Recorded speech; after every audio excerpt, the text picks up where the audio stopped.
日々今夜もまた金で雇われた体で命を奪う誰も知らない世界で生きてきたこの相手のことなどわかるはずもない死んでしまうかもしれない失うものが何もないそれゆえ悪いが思いを知る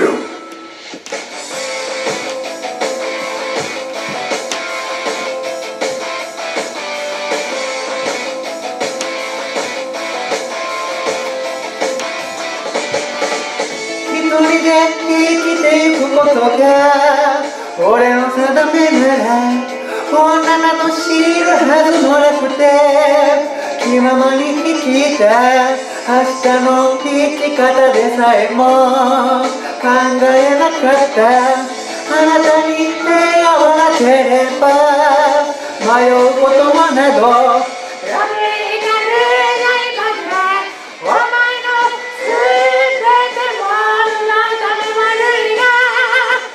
思いを知る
あなたに出会い心が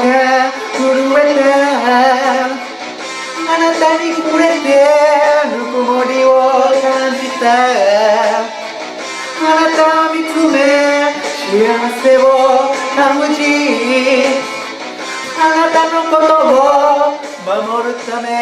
この手に刃をつ